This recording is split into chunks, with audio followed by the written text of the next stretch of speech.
Hello friends, cluster analysis के previous video में हमने डिस्कस किया था कि डेंडोग्राम कैसे बनता है और उसके बाद क्लस्टर्स कैसे निकाले जाते हैं और नोवा टेबल और फाइनल क्लस्टर सेंटर के बेस पे कैसे हम अलग अलग क्लस्टर्स बनाते हैं। उससे थोड़ा सा और आगे चलते हैं। क्लस्टर एनालिसिस में हम फर्दर एनालिसिस कर सकते हैं on the basis of demographics. Actually cluster analysis का पर्पज़ है लोगों को क्लब करना। इसमें एक इम्पॉर्टेंट चीज़ ये है कि जो क्वेश्चनर होता है हमारा, वही क्वेश्चनर वही रिस्पोंडेंट। अगर हम लोगों को क्लब करते हैं तो इसका नाम होता है क्लस्टर। लाइक मेरे पास इस फाइल में 66 पीपल हैं, तो 66 में क्या सब एक जैसे सोचते हैं या अलग अलग, इनको ग्रुपिंग बनाए, इसका नाम है क्लस्टर। और अगर स्टेटमेंट्स की ग्रुपिंग करें, इनका नाम होता है फैक्टर एनालिसिस। तो मैंने लिकट स्केल यूज़ किया है, 5 पॉइंट लिकट स्केल है, और 1 का मतलब स्ट्रांगली डिसएग्री, 5 का मतलब स्ट्रांगली एग्री। तो कुछ इनिशियल चेक एक बार फास्ट हम देखें, कोई किसी भी तरह की कोई हमारी मिसिंग वैल्यू वगैरह तो नहीं है।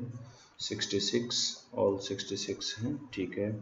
मैक्सिमम लिकट स्केल है तो मैक्सिमम 5 होना चाहिए, ये भी ठीक है। 4 भी हो सकता है, 5 भी ठीक है। डाटा में कोई किसी तरह की गड़बड़ नहीं लग रही है, तो ये इस पर क्लस्टर करते हैं। क्लस्टर में हम हमेशा शुरू करते हैं हायरार्किकल क्लस्टर से। ओके, मैंने डाल रखे हैं सारे 34। स्टैटिस्टिक्स मुझे चाहिए नहीं, डेंडोग्राम चाहिए। ओके, स्टैटिस्टिक्स मैंने हटा दिया है। ओके, और यहाँ वर्टिकल एसएसएल्स नहीं चाहिए, ये हमें देखना है। तो बेसिक इसमें कितने क्लस्टर्स दिखते हैं, तो एक चीज़ तो बहुत ही क्लियरली दिखती है कि ये कुछ लोग हैं 5, 14, 25, 39, 59, ये बिल्कुल अलग तरह के लोग हैं। देखिए, अगर मैं इसको और बेहतर से दिखाऊं, यहाँ पे पेस्ट और फॉर्मेट के अंदर जाके रोटेट कर दिया इसे लैंडस्केप में। देखें एक बार इसे, देखिए ये क्लस्टर है। ऊपर से देखने की कोशिश करें। क्लस्टर में रिस्पोंडेंट नंबर 39, 25, 59, 5, ये 2 और 2 4, ये तो बिल्कुल अलग है।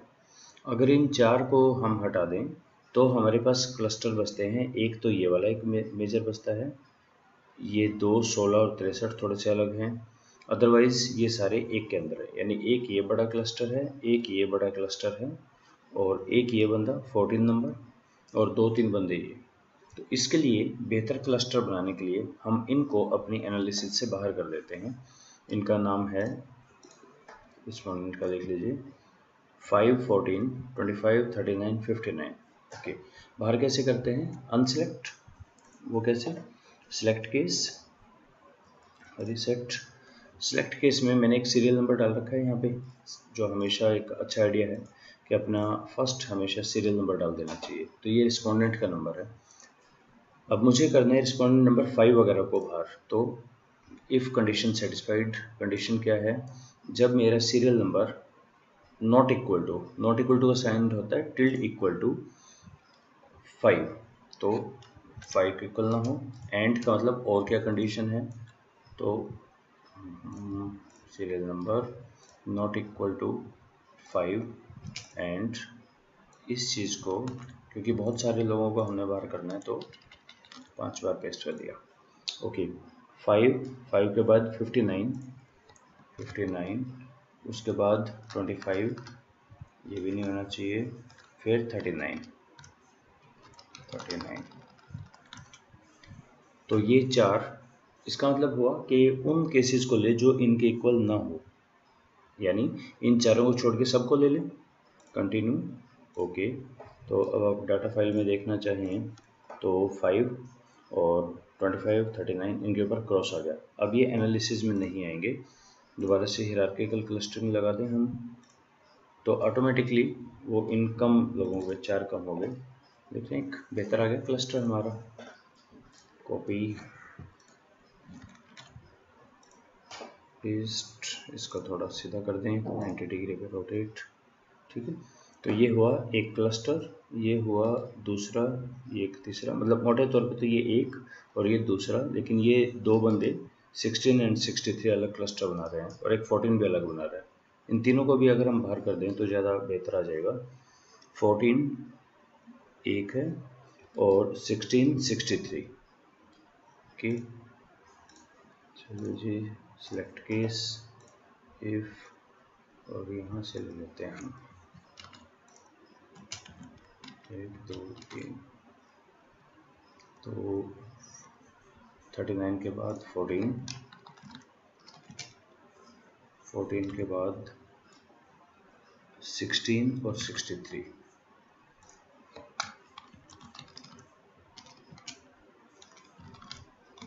63 कंटिन्यू।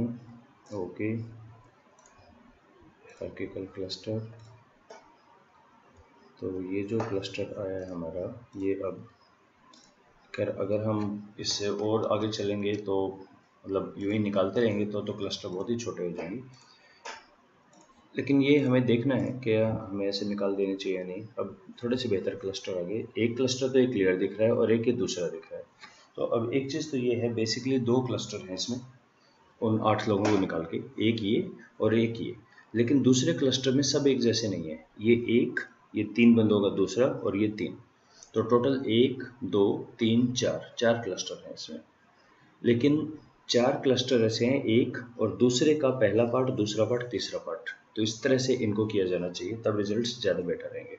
तो अभी हम 2 क्लस्टर बना के देखते हैं। सिलेक्ट केस मैंने कर ही रखा है, तो कुछ लोगों को निकाल दिया जो बिल्कुल ग्रुप से अलग थे। एनालाइज, क्लासीफाई, 2 ही क्लस्टर बनाने हैं हमें यहाँ पे, 3 नहीं करने। रिसेट, और सारी की सारी स्टेटमेंट्स सेव अगर नहीं अभी करना, इनिशियल भी नहीं चाहिए, अनोवा टेबल इंपॉर्टेंट है, हमें चाहिए और कुछ नहीं, कि पिछले आउटपुट को मिनिमाइज करें। 37 32 और 27। ओके, फर्स्ट क्लस्टर में 32 लोग हैं, दूसरे में 27 है।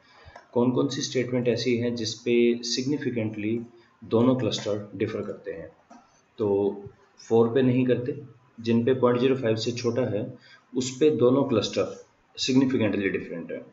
तो स्टेटमेंट नंबर 4 पे नहीं है, और ओके ना, जोर लगाने की जगह हम यूज़ कर लेते हैं ट्रैफिक लाइट। ट्रैफिक लाइट में मार्जिन 0.05 और 0।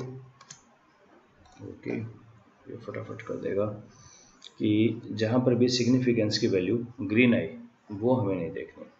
लाइक 4 पे नहीं है, तो मैं इन द मीन वाइल यहाँ जाके स्टेटमेंट नंबर 4 को हटा देता हूँ। स्टेटमेंट देखो तो दोनों ही बिल्कुल सेम है, 4 हटा दी। और किस किस को हटाना है 4 के बाद? 15 16। इसका मतलब ये हुआ कि जो 15 है और जो 16 है उस पे दोनों क्लस्टर एक जैसा आंसर दे रहे हैं। 15 16 3 3, कोई पर्पज ही नहीं है 3 का, तो 15 16। जब आप इनको हटाते हैं तो ये वैल्यू अपने आप हट जाती है, डिलीट के 15 16 के बाद बाकी सब पे डिफर कर रहे हैं। ओके, ये हमारा आ गया आउटपुट। कॉपी एक्सेल में ले चलें से, पेस्ट। ये हैं हमारे जो लोग नंबर 1, तो जो 3 4 दिख रहे हैं, ये इसको हम डेसिमल प्लेस बढ़ाएं, ये ऐसा है, मतलब ये बहुत बड़ा नंबर है, ये राउंड ऑफ कर देता है। अब ये देखते हैं कि 5 पॉइंट स्केल है, इसको कैसे एनालिसिस कैसे की जाए इसके। 5 पॉइंट स्केल में देखो 1 2 3 4 5, इसका मतलब जो 4 या 5 दे रहा है वो काफ़ी क्लियर है अपने रिस्पॉन्स में, और ये स्ट्रांगली डिसएग्री था और ये स्ट्रांगली एग्री था। तो इसका मतलब जो 3 दे रहे हैं वो तो किसी काम के नहीं हमारे, तो पर 3 एग्जैक्ट 3 तो कोई कोई है। तो हम क्या करते हैं, यहाँ पे इन दोनों का ले लेते हैं मीन, लेस देन 2.5 इसको हम ले लेते हैं, और ग्रेटर देन 3.5, जो ग्रेटर देन 3.5 है वो एग्री कर रहे हैं। मैं दोबारा चेक कर लूँ ये बात, 1 का मतलब स्ट्रांगली डिसएग्री है, करेक्ट। तो ग्रेटर देन 3.5, तो मैंने 2.5 से 3.5 के बीच में जो मार्जिन है वो तो न्यूट्रल से हैं लोग, लेकिन ये क्लियर है जो लेस देन 2.5 और ग्रेटर देन 3.5 है। तो सिलेक्ट किया होम, ग्रेटर देन 3.5, ओके, ये ग्रुप तो सारा हाँ ही हाँ कर रहा है। First group, second less than 2.5 और इनका कलर किया जाए ग्रीन। काफ़ी क्लियर सा डिफरेंस आ रहा है, कई जगह नहीं भी आ रहा है यहाँ पे। ओके, उतना क्लियर नहीं है। देखें अब ये क्या बोलते थे, कमेटी मेंबर्स आर रीजनेबली, ये क्वेश्चनर है हमारा कॉलेज के लिए, फैकल्टी को हमने दिया हुआ है और उनसे स्टेटमेंट्स ली हुई हैं ऑर्गेनाइजेशन की और स्टूडेंट्स की और जनरल टीचिंग लाइफ की। इनसे पूछा गया जो फर्स्ट क्लस्टर है, इनका कहना है employees are encouraged to think creatively, agree. Employees are free to develop their own, agree. ये मना कर रहे हैं इस बात को, वाह। Employees are from different department socialize together, 3.5 agree कर रहे हैं, ये मना कर रहे हैं, नहीं है ऐसा कुछ नहीं है। इस स्टेटमेंट पे स्ट्रक्चर इज इनोवेशन है, बिल्कुल भी नहीं है। रिलेशन हार्मोनियस है, न्यूट्रल है। Projects are undertaken by team members who have the multiple discipline and the diverse background etc. perspective to task, मना कर रहे हैं ये। social occasions are planned, no। no मतलब disagree to sort of है। तो मैक्सिमम पे ये तो थोड़ा पेसिमिस्टिक लोग लग रहे हैं, ये बड़े ऑप्टिमिस्टिक लोग लग रहे हैं, तो हर चीज़ में हाँ बोल रहे हैं, बिल्कुल है ऐसा। ओके, तो अब इनको और फर्दर हम कैसे देखें, कैसे पता लगे ये सही है कि नहीं। एक हमेशा एडवाइजेबल है कि जो जितने भी नंबर ऑफ क्लस्टर आपने किए हैं उसके आसपास भी करके देख ले। मैं एक बार 3 पे भी करके देख लेता हूँ, क्या 3 पे आ रहे हैं मेरे पास, ठीक। Okay, number of cases no, 2 के अंदर बहुत ही कम आ रहे हैं।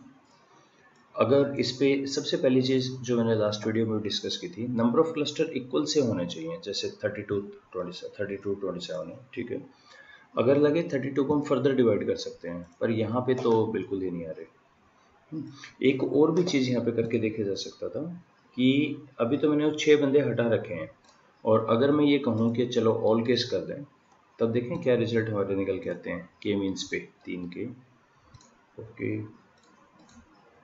तो हमारे पास 12, अभी भी कम है, हाफ से भी कम है। और 2 क्लस्टर में क्या ये किसी जो 6 बंदे थे किसी क्लस्टर को ज्वाइन कर लेते हैं, या 32 34, ये और भी बेटर है। और यहाँ पे 4 लगभग वही आएंगे, 15 16 पे डिफरेंस नहीं था, 15 16 लगभग वही है। तो ये इनका क्लस्टर का मीन स्कोर है। चलो उससे कोई फ़र्क नहीं पड़ता, अभी मैं पिछले डाटा पे ही काम कर रहा हूँ जिसमें वो 6 बंदे मैंने हटा रखे हैं, इनको मिनिमाइज कर दिया। ये भी किसी काम का नहीं, यानी ये वाला है जिसको मैंने कलर कर रखा है। तो फाइनली अब ये देखें कि इनमें बेसिक डिफरेंस क्या है। अब ये डिफरेंस 2 तरह के होते हैं क्लस्टर में, एक होते हैं साइकोग्राफिक्स और दूसरे होते हैं डेमोग्राफिक्स। साइकोग्राफिक्स तो यही जो लोगों ने जवाब दिए हैं कि बहुत सारे लोग तो एग्री कर रहे हैं इन बातों पे। साइकोग्राफिक्स मेंटल, इनका ओपिनियन, यहाँ पे मना कर रहे हैं। तो क्या इनमें और भी तरह के डिफरेंस है, ये कौन लोग हैं, ये कौन लोग हैं। इसके लिए हम एक तरीका यूज़ करेंगे, क्लस्टर को ओके सिलेक्ट केस में पहले तो उन दोनों को फिर से बाहर कर दें लोगों को, और के मीन्स में 2 क्लस्टर हम लगाते हैं, पर इस बार सेव ऑप्शन को यूज़ करेंगे हम, सेव क्लस्टर मेंबरशिप। मैं एक बार दोबारा बताऊं, स्टेटमेंट सारी वही है, 34 2 ग्रुप हैं। ओनली थिंग इज पहले मैंने सिलेक्ट केस के अंदर जाके उन 6 को दोबारा से बाहर कर दिया था। तो ओके, चेक कर लें वही आए हैं कि नहीं, 32 37 बिल्कुल ठीक है। फाइनल क्लस्टर सेंटर ठीक है। तो अब हमारे पास एक नया वेरिएबल आ गया होगा QCL, कौन बंदा फर्स्ट क्लस्टर में है, कौन सेकंड में है, ये बना कर रखे, अभी किसी में भी नहीं है, राइट। फर्स्ट और सेकंड के आगे। अब हम फाइल को स्प्लिट कर देते हैं, compare group on the basis of cluster number, ठीक। अब जो भी मैं कुछ निकालूंगा, स्प्लिट फाइल मैं पहले एक्सप्लेन कर चुका हूँ अलग वीडियो में। अब हर चीज़ फर्स्ट और सेकंड क्लस्टर के लिए अलग अलग निकलेगी। अब हम चेक करते हैं इनके डेमोग्राफिक्स। ओके, 4 हैं ये, highest qualification, experience, age, gender. Okay, तो मिसिंग तो कोई है नहीं, ठीक। जेंडर में अब यहाँ मैं थोड़ा सा पाइवट टेबल का यूज़ करूँगा। मुझे इतना सारा नहीं चाहिए, मुझे सिर्फ नंबर 1 और नंबर 2 और उसमें परसेंटेज कितने हैं, तो इसको मैं पाइवट टेबल यूज़ कर रहा हूँ। Double click, pivot, pivot entry.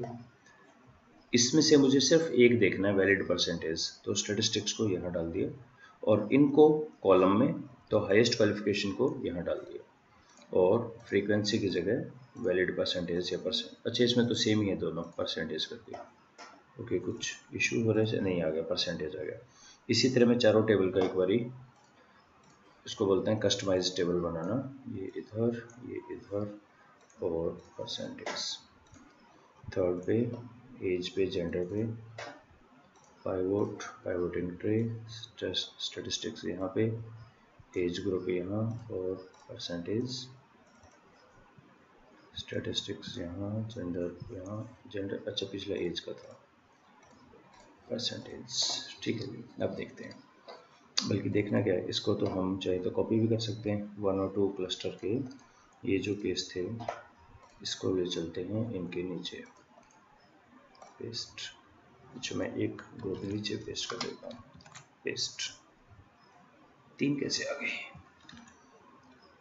Okay, 3 है। ओके, फिर क्लस्टर को मुझे उसमें करना पड़ेगा। क्लस्टर मैंने अपने एक्सेल फाइल में क्लस्टर वर्टिकली लिए हुए हैं, तो कोई बात नहीं है, तो 1 मिनट में हो जाएगा। Double click transpose, double click transpose. अब क्लस्टर 1 और 2 में आ गए। मैं बेसिकली क्या करने की कोशिश कर रहा हूँ कि सारे के सारे उनके क्लस्टर के नीचे ही उनके मैं ये डिटेल्स भी लिख दूँ। तो यहाँ पे ये क्लस्टर्स आ गए हैं, बिलो टोटल नहीं चाहिए मुझे। इसका कलर कॉम्बिनेशन कुछ अलग सा ही है, पर कोई नहीं। अच्छा, इसमें तो क्लस्टर 1 में भी 75% मिले हैं और 2 में भी, ये तो कोई फ़र्क ही नहीं आ रहा। जेंडर को तो लेने का कोई दुख नहीं। एज वाइज 18, इसमें क्लस्टर 2 में ये लोग ज़्यादा है, पर ये भी ज़्यादा है। 22, तीनों में रिलेटिव प्रोपोर्शन सेम है, इसका भी कोई दुख नहीं है लेने का। क्वालिफिकेशन में क्लस्टर 1 में ग्रेजुएट ज़्यादा हैं, पोस्ट ग्रेजुएट। क्लस्टर 2 में पीएचडी ज़्यादा है। ओके, और एक्सपीरियंस वाइज इसमें लेस देन 5 to 10, हाँ ठीक है, ग्रेजुएट वगैरह हैं। और इसमें ये ज़्यादा है, हाँ ये 2 ही काम के हैं। एज मैंने इसलिए छोड़ दिया क्योंकि एज में लगभग दोनों का सेम है, मतलब ये 56 है, 60 है, इसमें वो भी फ़र्क रहा होगा ना कि दोनों का फ्रीक्वेंसी इसके 32 है, 37 है। तो अगर परसेंटेज की हम बात करें तो वो ऑलमोस्ट सेम है। अबव 45 भी सेम है, ये भी सेम है। इसी तरह जेंडर, दोनों क्लस्टर में सेम प्रपोर्शन मेल का है, सेम फीमेल का। तो 2 ही हमारे डिफरेंशिएटिंग फैक्टर हैं, क्वालिफिकेशन, एक्सपीरियंस। ओके, करें इसकी एनालिसिस क्या हो रहा है यहाँ पे। Fill automatic. ओके, जो फर्स्ट क्लस्टर है जिसके अंदर मैक्सिमम लोग हाँ कर रहे हैं, ये किस तरह के क्लस्टर हैं? जिनमें जूनियर लोग हैं, और वो जूनियर लोग बोल रहे हैं हाँ जी सब बढ़िया है, 5 साल का एक्सपीरियंस वाले मैक्सिमम लोग हैं या 10 वाले, और ये कम है। दूसरे क्लस्टर के अंदर मोर देन 15 ईयर्स के एक्सपीरियंस के ज़्यादा है। और एज ग्रुप वाइज अगर हम देखें, less than 5, below 25, I think ये है एज। मैं दोबारा चेक कर लूँ, एक्सपीरियंस लेस देन 5 ईयर है। ये एक्सपीरियंस है और यहाँ पर एज है। तो एक्सपीरियंस वाइज ये वाले ज़्यादा एक्सपीरियंस है यहाँ पे। यहाँ 63% तो जो टोटल है वो सेकंड क्लस्टर का वो हैं जो मोर देन 15 के हैं। और इसी तरह जिनकी एज अगर हम देखें, मतलब ये तो बड़ा क्लियर सा ही है, यहाँ पर इससे तो डबल है बिलो एज के, और अबो के ये ज़्यादा है। तो कुल मिला के ये सीनियर्स हैं। तो हमारा कंक्लूजन क्या निकला? बहुत ही अजीब कंक्लूजन निकला। जो जूनियर्स हैं वो तो सारे बहुत ही प्रो ऑर्गेनाइजेशन हैं। उनका ये कहना है कि हाँ हमें थिंकिंग के, क्रिएटिविटी के लिए भी हमें एनकरेज किया जाता है, अपनी विजन भी की जाती है, मतलब अपने विजन के अनुसार काम करें। I am appreciated, recognize for my talent, ये भी किया जाता है और सबको। और जो बाकी हैं इसमें क्लस्टर 2, ये वो वाले लोग हैं जो ये कह रहे हैं नहीं ऐसा कुछ भी नहीं है, या ज़्यादातर जगह इनका बड़ा नेगेटिव सा ओपिनियन है कि सोशलाइज नहीं करते हैं। ये हो गया कि हारमोनियस रिलेशन भी नहीं है। तो ओके, ये क्या कर रहे हैं, प्रोजेक्ट्स आर टेकन बाय जिनके डिफरेंट पर्सपेक्टिव हैं। सोशल ओकेजन्स आर प्लान्ड, नहीं। Organization activity quality of life नहीं है। फ्यूचर के लिए कोई नहीं है। मैनेजमेंट शेयर विजन, वो भी नहीं करती। फिर स्ट्रॉन्ग वोकेबलरी ऑफ टर्म्स, वो भी नहीं है, डिसएग्री हैं। We really regularly challenge group norms, वो भी नहीं है। ओके, कुछ ऐसा लग रहा है कि जो हमारे सीनियर हैं इस डाटा सेट में, उनका ये कहना है कि ऑर्गेनाइजेशन बहुत अच्छा नहीं कर रही है और दे आर समवट बहुत हैप्पी नहीं है, डिसएग्रीमेंट लगा। ये तो बिल्कुल प्रो है, इनको तो लग रहा है कि हाँ जी हम बहुत अच्छे हैं, काफ़ी हद तक ठीक है। अब ध्यान दें इसमें कोई भी 3 से वो नहीं है, मिनिमम 3.2 है। इसमें कोई भी इन्होंने 3.2 का मतलब है एग्रीमेंट है, किसी में भी डिसएग्री कर ही नहीं रहे हैं। और इसमें अगर हम देखें इसका जो मैक्सिमम है वो 3.7 है, यानी कुछ में तो इन्होंने एग्री किया है, एक दो बातों में okay we believe we can change the world, लेकिन ऑन एन एवरेज 2.7 है। 2.7 मतलब डिसएग्री की तरफ ही है ये, जनरली बहुत खुश नहीं है। तो ये जो क्लस्टर है दो तरह से बनता है, ये तो हुआ साइकोग्राफिक्स वाला पोर्शन और नीचे वाला हो गया डेमोग्राफिक्स का।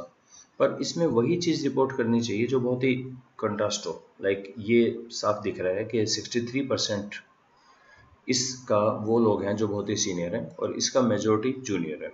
यहाँ पे और क्या मेरे पास कोई क्वालिफिकेशन वगैरह भी है, क्वालिफिकेशन भी है ओके, ग्रेजुएट वगैरह ये नहीं लिया मैंने, ये भी ले लेते हैं एक बारी, इसको भी देख लें।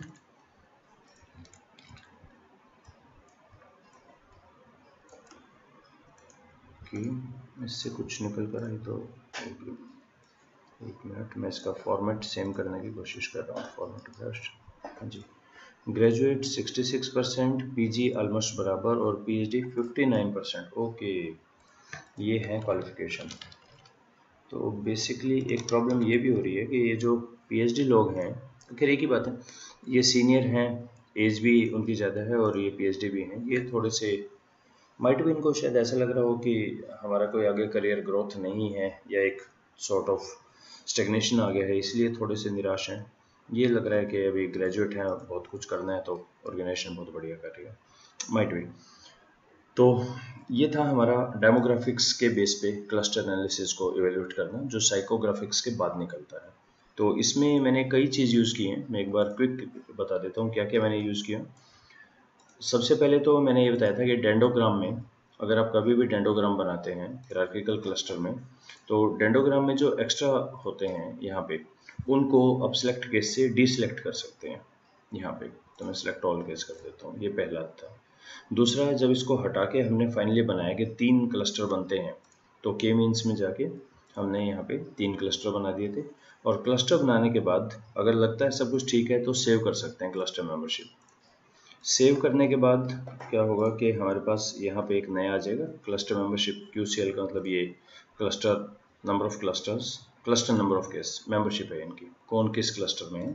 इसका मतलब ये जो रिस्पोंडेंट नंबर एक, अच्छा ये वो भी कर रखा है इसने, ये क्या करता है कि क्लस्टर करने के साथ साथ इनको एक साथ भी कर देता है, 1 के इधर, 2 के इधर, 3 के इधर, दो ही क्लस्टर में है ये लोग, क्लस्टर 1 में, 2 में, तो इसने वो भी अरेंज कर दिया, रिस्पोंडेंट नंबर 1 2 3 4 ऐसे।